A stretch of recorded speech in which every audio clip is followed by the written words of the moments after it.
Aquí comienza Red Más Noticias. Muy buenas noches y bienvenidos. Empezamos con la información. Las personas que mantienen secuestrada a la sobrina del Nobel, Gabriel García Márquez, exigieron $5 millones por su liberación. Así lo confirmó el Gaula de la Policía. Curiosamente, hace muchos años, el Nobel escribió Noticia de un secuestro, un libro que reflejó este drama que tocó a prestantes familias del país en tiempos de Pablo Escobar. Dos llamadas extorsivas pusieron precio a la libertad de Melissa Martínez García, secuestrada el pasado 23 de agosto en Minca, zona rural de Santa Marta. Información de inteligencia permite inferir que la sobrina del fallecido escritor y Nobel de Literatura Gabriel García Márquez estaría en manos de delincuencia común. Ya van dos llamadas que hacen estos delincuentes, están pidiendo $5 millones. Precisamente nuestro trabajo está en buscar muy pronto la liberación o el rescate de la víctima. A la minuciosa investigación se suma el aumento a $100 millones en la recompensa por información que permite ubicar el paradero de la mujer de 33 años de edad. Se nombró un grupo especial investigativo del Gaula de la Policía con el apoyo de nuestro Gaula militar. Estamos en terreno. Ha sido difícil esta investigación. Las autoridades descartaron la posibilidad de que los Pachenca, presuntos responsables del secuestro, estén contemplando la posibilidad de vender a Melissa a la guerrilla del ELN. Vuelve el secuestro extorsivo a ser noticia en el país, tema preocupante, tema no menor. Además, Mauricio, con las buenas noches. Hola, Paula. Con una cifra exorbitante de por medio que exigen para liberar, en este caso, a la sobrina nieta de Gabo, de nuestro Nobel, Gabriel García Márquez. Y lo decía la nota, con un ingrediente adicional, aparte de la cifra que es astronómica, pues es que parece que entra este secuestro dentro de esa modalidad de yo te secuestro y luego te vendo al ELN. Melissa Martínez García, la sobrina nieta, como usted bien dice, de Gabriel García Márquez, teniendo en cuenta que ella desapareció, ella administraba una finca bananera en la zona del Urabá, que ella desapareció hace ya 2 meses, el que empiecen a aparecer estas llamadas tardíamente con estas cifras absolutamente escandalosas, $5 millones, parecería señalar que no sabían muy bien a quién tenían entre manos y después sí averiguaron o vaya usted a saber.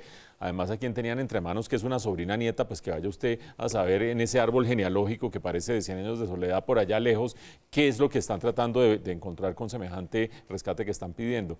Esto es una noticia lamentable porque ustedes recordarán y tendrán muy presente que las cifras del secuestro han venido cayendo de manera vertiginosa. El año pasado hubo 180 secuestros, que es escandaloso para cualquier país civilizado, 180 secuestros, pero que comparado con el pico que hubo a comienzos de este siglo, por allá en el año 2000, más de 3.000 secuestros en un año, quiere decir que verdaderamente las cosas han funcionado y que estamos en un mínimo histórico. Sin embargo, recuerden ustedes que en 3 regiones del país, en las regiones que están en este momento bajo el poder de las bandas criminales y que antes estaban bajo el mando de las FARC, las cosas están muy mal. En concreto, en la zona de la Sierra Nevada han aumentado los asesinatos, la extorsión, el secuestro en este caso. Los asesinatos fueron 100 en el primer semestre de este año, que es una cifra también altísima, y se ha venido generando esa especie de control por parte de una banda. Ustedes veían, hay una hipótesis de que una banda en concreto es la que está extorsionando, contrabandeando gasolina, contrabandeando también droga, por supuesto, y disputándole el control de la zona al Clan del Golfo. Esta banda hipotéticamente la tendría en su poder y además, para hacer las cosas mucho más lamentables, el niño Alberto Cardona, que ustedes recuerdan, cuyo secuestro registrábamos hace ya varias semanas acá y que es un niño de 6 años del que no hay ninguna noticia, parecería que también fue secuestrado por cuenta de este mismo secuestro. El papá de Alberto Cardona, también llamado Alberto Cardona, habría atestiguado, según esta hipótesis, este secuestro, lo habrían empezado, le habrían secuestrado al niño para tratar de que se callara y finalmente lo habrían asesinado de manera totalmente cruel y totalmente falta de piedad. En ese contexto uno lo que dice es, hombre, esas regiones tienen que estar más controladas, tiene que llegar el Estado y hasta el momento este gobierno que trata de enderezar un poco la política de orden público en las zonas del país que se le fueron de las manos con el acuerdo de paz, no lo ha logrado por el momento, lamentablemente. Esperemos que haya mejores noticias de aquí en adelante y por supuesto que los secuestradores se bajen de esa nube con este rescate y que Melissa Martínez salga en buena condición de este trance. Estremecedor caso de violencia infantil en Soatá, Boyacá. Una mujer prostituía a su hija de 9 años para sobrevivir. Los servicios sexuales adquiridos por hombres de la tercera edad ocurrían en la propia vivienda de la menor. 3 años duraron los abusos sexuales a los que fue sometida una menor de edad. La madre de la niña, de 9 años, la vendía para que hombres entre los 58 y 70 años de edad la sometieran a todo tipo de vejámenes sexuales. Se logra la captura de 5 personas, incluye la mamá de una menor de edad que era utilizada a través del delito de proxenetismo y acto sexual abusivo por parte de estos mayores de edad. Según la investigación, los adultos mayores no solo accedían carnalmente a la menor, sino que además era obligada a complacer todo tipo de fetiches. Se les imputan los delitos de proxenetismo con menor de 14 años y actos sexuales abusivos con menor de 14 años. 4 de los capturados fueron enviados a la cárcel, entre ellos la madre de la niña, una mujer de 48 años de edad, quien podría verse abocada a una pena de hasta 25 años de cárcel. Y escuchen esto, cada año son agredidas en el país más de 45.000 mujeres, según cifras de Medicina Legal y del programa Violencia Invisible de la Fundación Universitaria del Área Andina. Durante 40 años, Teresa fue víctima de maltrato por parte de su pareja. Inicialmente, violencia psicológica. No salgas, no hables, no tengas amigas. Luego empezó el maltrato físico sin justificación. A vivir una doble vida. Era, en mi casa tenía que ser muy triste, pero afuera yo no podía mostrar lo que era. Tenía que disfrazarme. Los 3 tipos de maltrato que más se reflejan entre las parejas son la violencia física, que es visible, seguida de la psicológica y la financiera, que son invisibles. Ahora en 2018, a primer semestre, tuvimos 399 mujeres asesinadas en manos de sus parejas. Transgredir a la otra persona de una forma emocional también representa violencia. Cuando se utilizan los recursos económicos para manipular a la víctima o para restringirle unos beneficios. Bogotá, Villavicencio, Cali y Medellín son las ciudades donde más se reporta maltrato. Las mujeres no conocen las rutas de atención, no saben realmente a dónde dirigirse y en muchas ocasiones cuando se dirigen a los establecimientos donde las atienden son revictimizadas. Ni una máscara más, así se llamó el foro de hoy en cabeza de la Fundación del Área Andina, para decir no más a la violencia contra la mujer. En la Comisión Primera de Cámara de Representantes avanza el proyecto que busca excluir delitos sexuales contra menores de la Justicia Especial para la Paz. La iniciativa parlamentaria pretende que la competencia para juzgar delitos sexuales contra menores de edad que sean cometidos en medio del conflicto armado sean juzgados por la justicia ordinaria y no por el Tribunal Especial. Con este acto legislativo le estamos poniendo cierre a esa discusión y es evidente que los derechos de los niños prevalecen por encima de cualquier derecho, llámese FARC, paramilitares, agentes de Estado. El que se mete con un niño le tiene que caer todo el peso de la ley. Fue aprobada la proposición de cambio radical para respetar lo firmado con las FARC en La Habana. El que en el futuro se meta con un niño tendrá que vérselas con las penas mucho más severas, mucho más estrictas de la justicia ordinaria.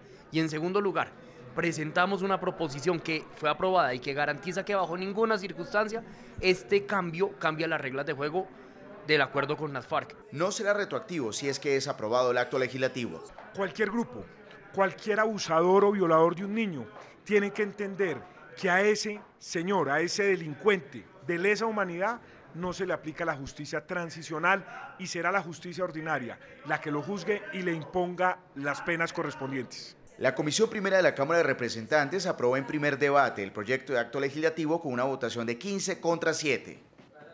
Tras arduos debates y a punto de ser hundida la propuesta del Centro Democrático, finalmente los partidos políticos llegaron a un acuerdo para ampliar la Jurisdicción Especial para la Paz con 14 magistrados, pero queda descartada crear una sala especial para el juzgamiento de miembros de la fuerza pública.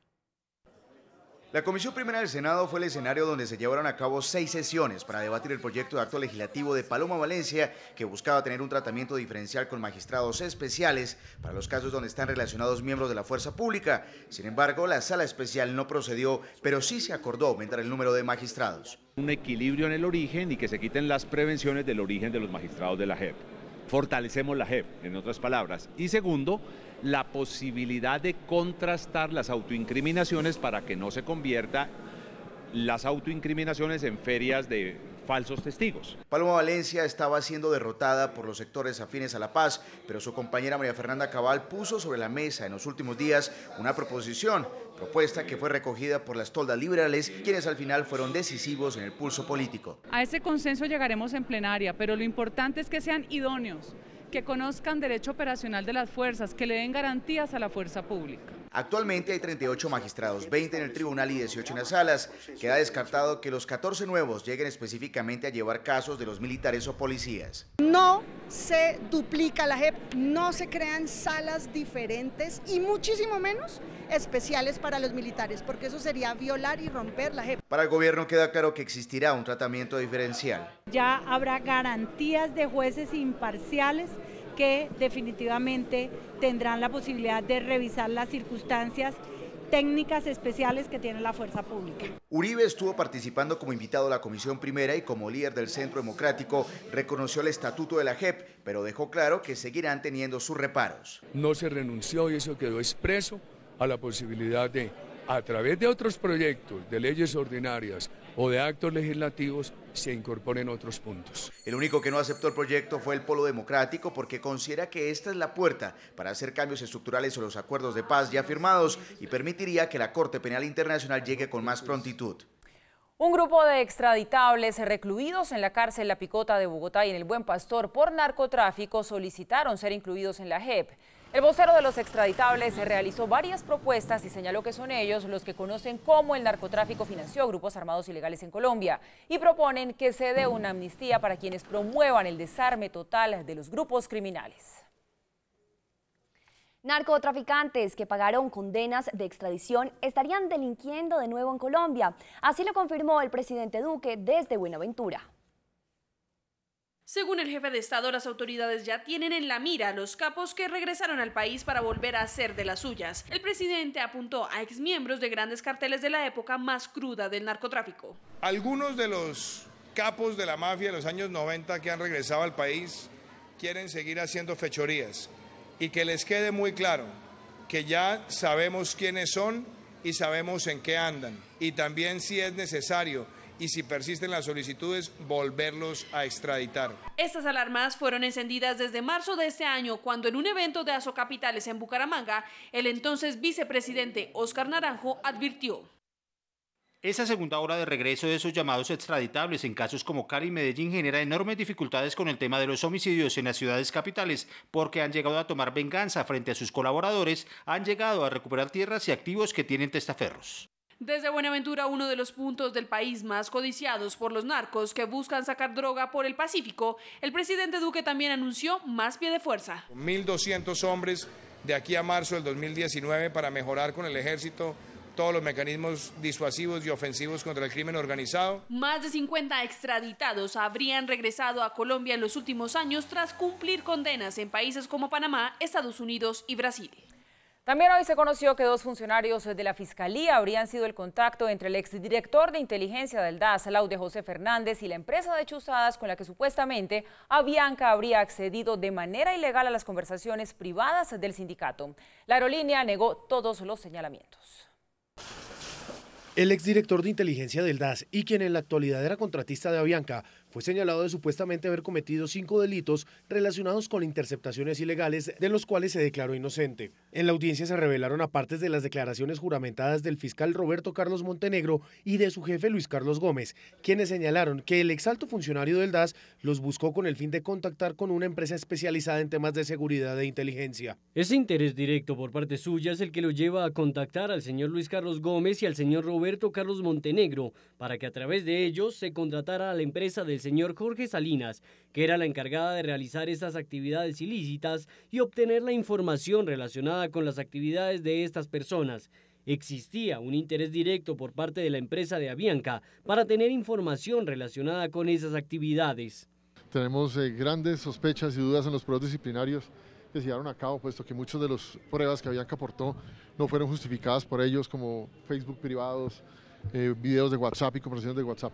Ante las revelaciones, el presidente de la Junta Directiva de Avianca aseguró que jamás han incurrido en actividades ilícitas. Avianca nunca hizo y nunca va a determinar a alguien y contratar a alguien para que cometa algún acto ilícito o ilegal.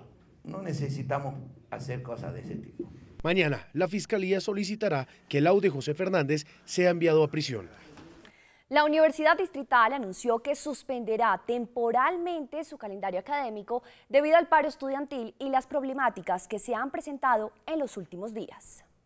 La medida comenzará a regir desde mañana 1 de noviembre. El Consejo Académico de la Universidad Distrital tomó esta decisión debido al paro nacional que se adelanta desde el 10 de octubre. La determinación de suspender las actividades académicas del presente semestre significa que se reanudarán una vez se logre la normalidad académica y el retorno a las aulas de clases, lo cual no implica la cancelación o terminación anticipada del semestre respectivo. Así lo dictaminó la institución educativa mediante la resolución 095 de octubre 30 de 2018. Entre tanto, hoy se desarrolló la marcha zombie de estudiantes de la educación superior, con el propósito de exigir mejores condiciones al gobierno nacional. Esta es la tercera marcha que se hace en este mes.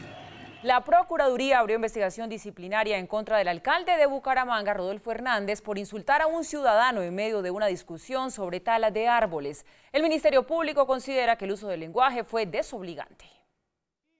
El incidente se produjo en el barrio Sotomayor cuando un ciudadano le protestó al mandatario por la tala de unos árboles. Lo que le estamos pidiendo es que por favor no acabe con los árboles. La señora me llamaron que iban a tumbar. Pero es que las señoras no son la autoridad ambiental, alcalde, es el área metropolitana. Es el área metropolitana. Yo soy el área no, los técnicos. La discusión subió de tono y el alcalde respondió a los cuestionamientos en duros términos. Yo sé que usted es un lavaculo de la politiquería. No, señor, no sea grosero, no sea grosero, señor. No sea grosero porque nosotros no le vamos a permitir.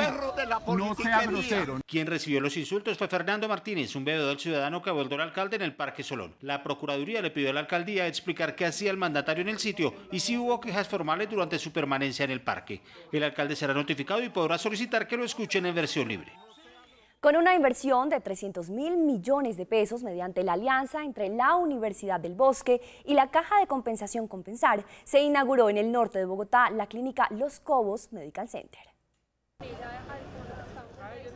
Con un espacio de 50.000 metros cuadrados y tras una gestión de 8 años, la clínica Los Cobos busca solventar significativamente el déficit en la atención hospitalaria. Estimamos atender cerca de 100.000 personas al año en estas instalaciones. Dentro de sus objetivos de operación está ofrecer un servicio de atención humanizada, centrada en el paciente y su familia, combinando la investigación y la innovación. Una clínica exclusiva para mujeres embarazadas y no embarazadas en un sitio independiente y un mundo completamente independiente para los niños en toda la atención al interior del hospital. Este centro clínico, considerado de cuarto nivel, contará con más de 300 camas hospitalarias, 15 pisos, 312 cuartos y 4 unidades de cuidados intensivos. Esperamos brindar 1.100 empleos directos en esta primera etapa de los primeros 2 años. También contará con 9 quirófanos para atender a los pacientes de diversas EPS. Los 9 quirófanos, al menos 5 sean de alta complejidad y 4 para procedimientos de menor complejidad. Aunque entrarán en operaciones para la tercera semana de noviembre con el servicio de consulta externa y cirugía ambulatoria, esperan que para el 2020 la clínica ya esté funcionando en su totalidad.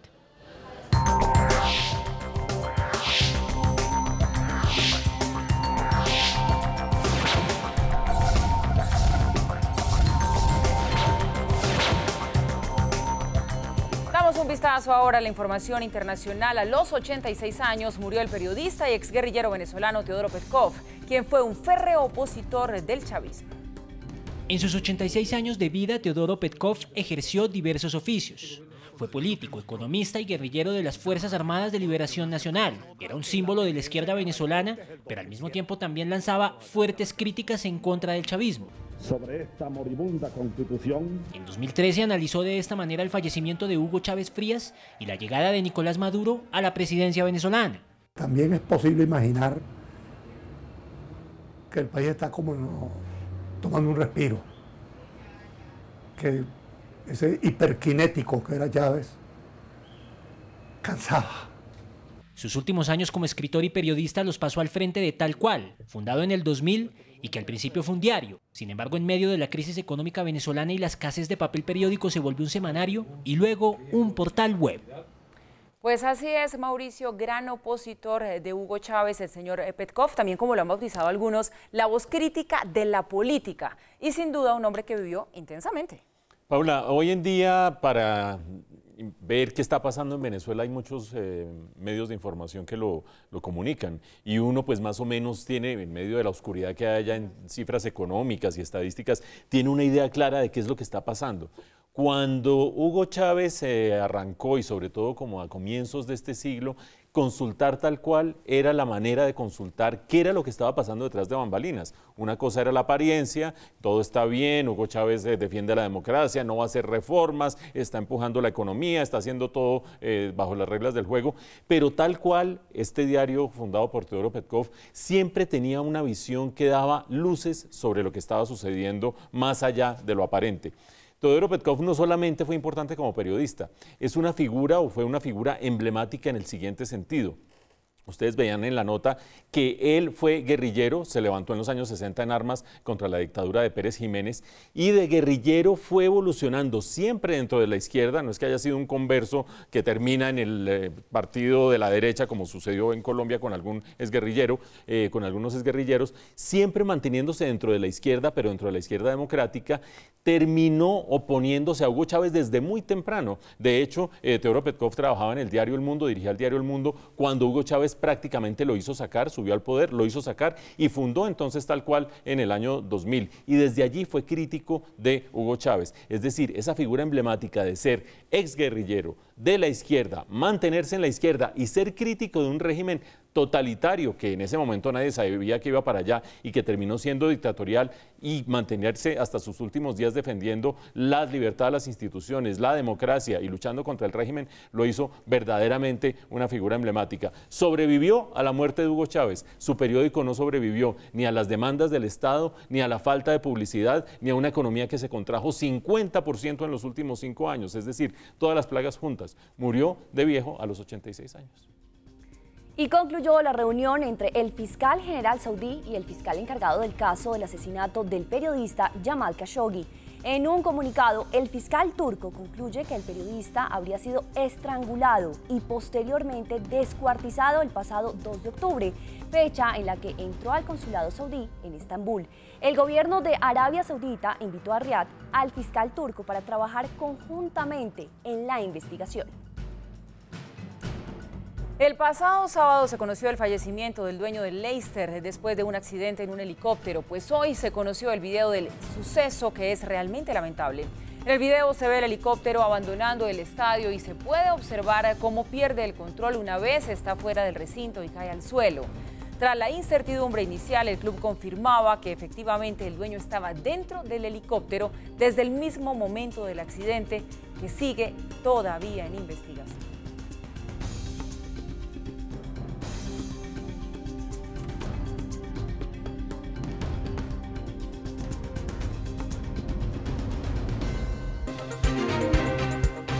Estamos ya de vuelta y continuamos con la información. El gobierno radicó el proyecto de ley de financiamiento y dice que busca equidad y garantizar los programas sociales que están en el presupuesto. La mayor parte de los recaudos vienen por cuenta del IVA, una propuesta con muchos detractores.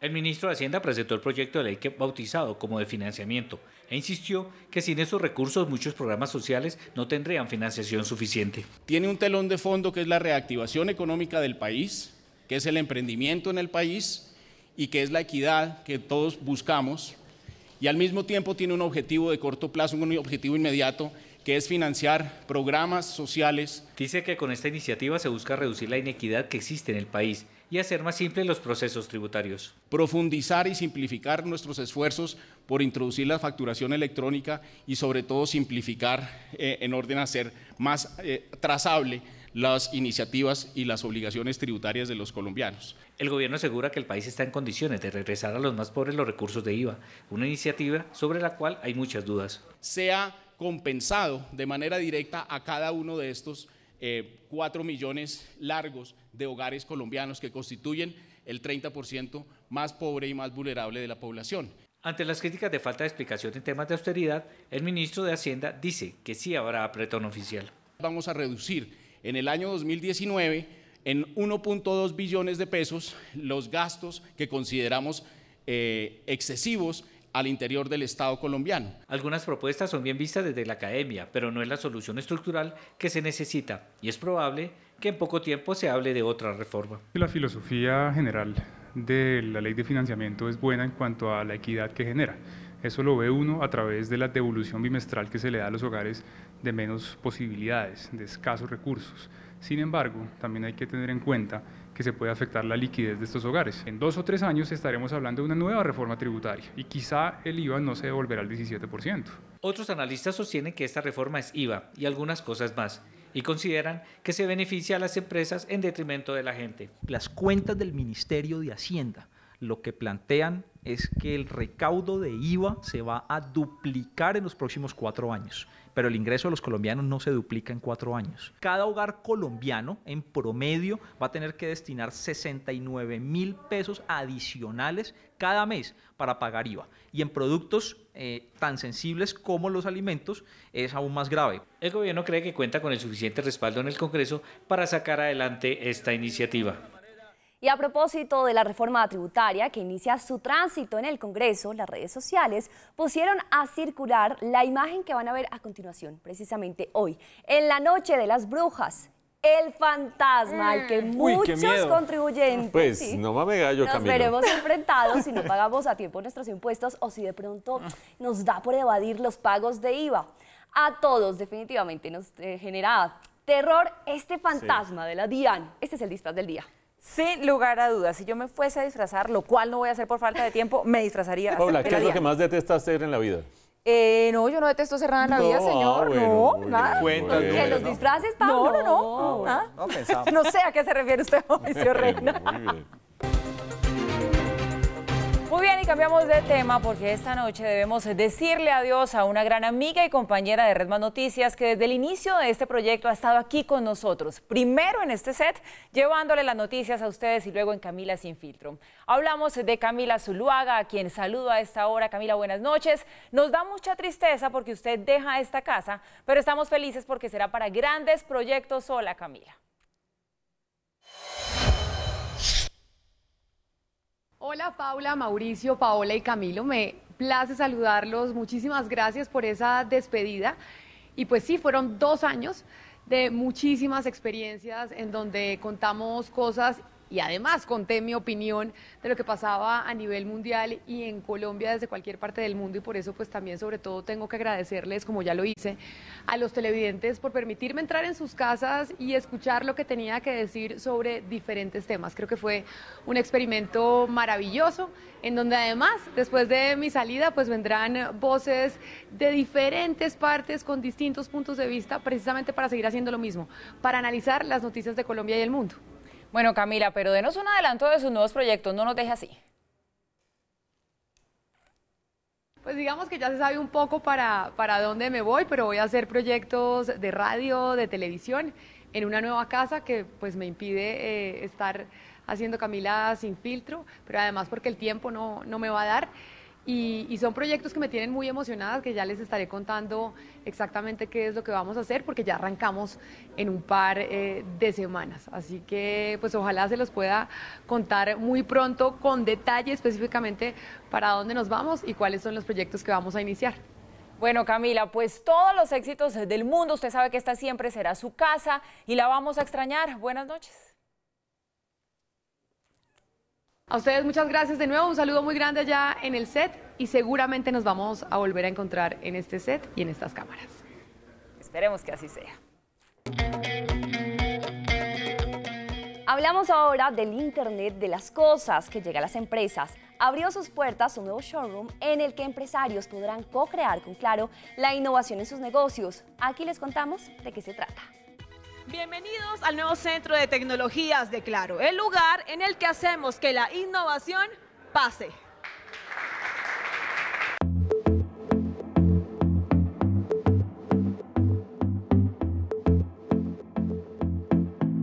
Nadie sabe más de sus empresas que las mismas empresas y nadie sabe más de tecnología que Claro. Es por esto que la compañía pone al servicio de los empresarios un nuevo showroom en el que podrán conocer de primera mano cómo implementar las nuevas tecnologías en sus negocios. En este centro nosotros nos reunimos y co-creamos con las empresas para que ellos puedan probar de primera mano todas estas herramientas que trae el nuevo mundo, la transformación digital, el Internet de las cosas y cómo puede aplicar directamente en sus empresas. Los servicios de tecnología abarcarán varios sectores, desde salud, tránsito y hasta agricultura, entre otros.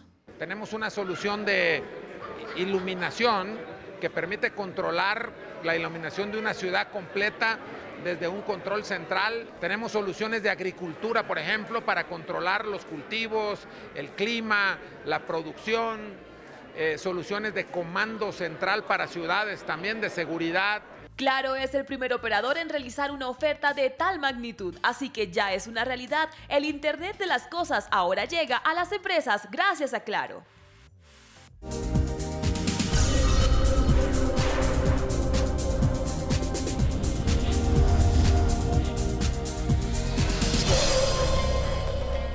La exposición recomendada de hoy está en Quinta Camacho, en el nororiente de Bogotá, y el invitado es el hondureño Lester Rodríguez, que le da una mirada artística a la crisis migratoria. Informe de Carla Melo. Y hoy nuestra exposición recomendada es desde Quinta Camacho. Me vine a visitar la Galería 980, que habla sobre un tema que hoy nos toca a todos, las migraciones. Esto es El orden de las cosas de Lester Rodríguez. El arte puede hablar de cualquier situación social, política o cultural. Esta exposición invita al espectador a pensar de manera crítica una problemática global, las migraciones y las condiciones económicas que provocan esta situación, como el problema del trabajo o la construcción de la identidad por parte de las personas que han sido rechazadas en su propia nación por fuerzas económicas que no controla. Lester Rodríguez, hablas en tu exposición sobre migración y yo pienso inmediatamente en caos. ¿Por qué titulaste la exposición El orden de las cosas? Sí, digamos que la idea era un poco reunir un conjunto de elementos, ¿no? Objetos, fotografías, videos, ¿no? Que dan cuenta sobre una serie de planteamientos alrededor de la migración, el desplazamiento, la economía, la fuerza de trabajo. Así que me parece que son problemas de tipo global y universal que requieren un análisis organizado y en este caso, evidentemente, desde el arte, pues una reflexión más organizada sobre ello. En la obra que tenemos justo atrás de nosotros, ¿por qué no está Estados Unidos en este mapa? Sí, esta obra se llama Bitácora, es básicamente el mapa del tercer mundo. Creo que hoy en día hay como una separación territorial, ¿no?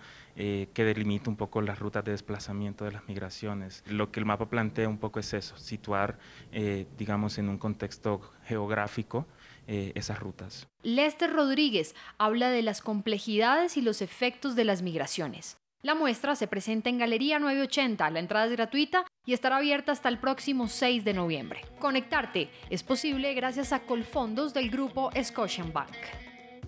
La magia, la historia y los fantasmas del barrio La Candelaria atraparon a un grupo de invidentes que, aprovechando esta fecha, el Halloween, recorrieron las estrechas calles de este tradicional sector de Bogotá. Así es conocer los mitos de la Candelaria en las tinieblas.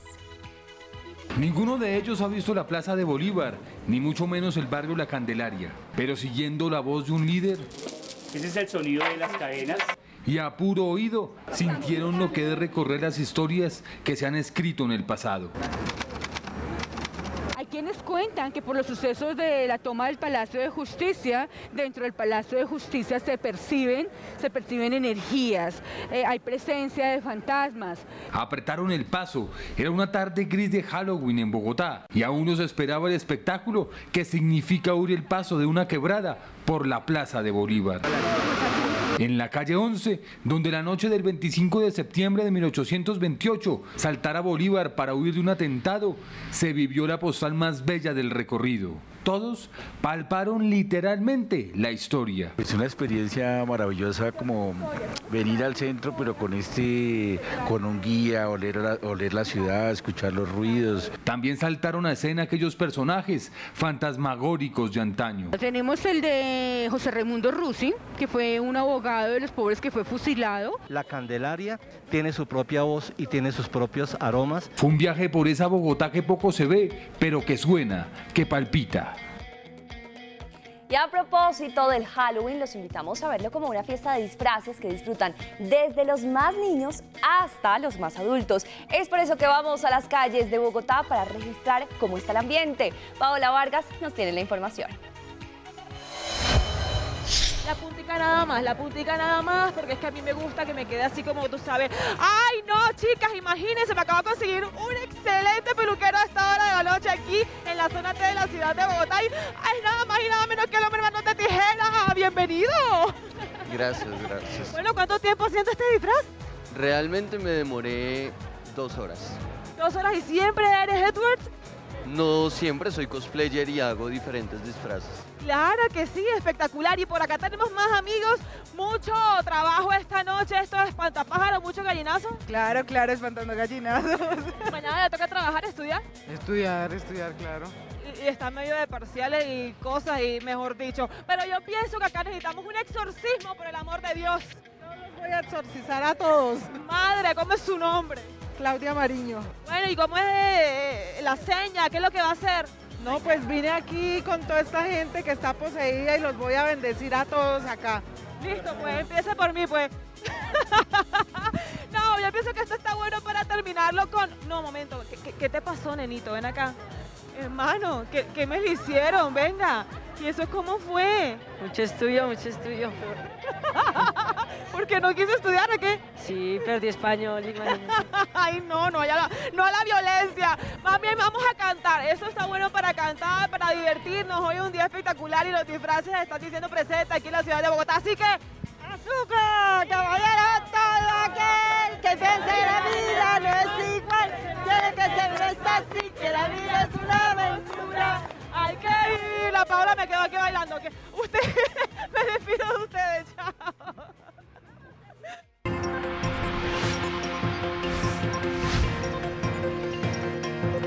Bueno, cambiamos de tema, mucha atención que se presentó hace pocos minutos un incendio en un centro de reclusión de menores en el centro de Bogotá. En el lugar se encuentra Fabián Forero. Vamos con usted, Fabián, adelante.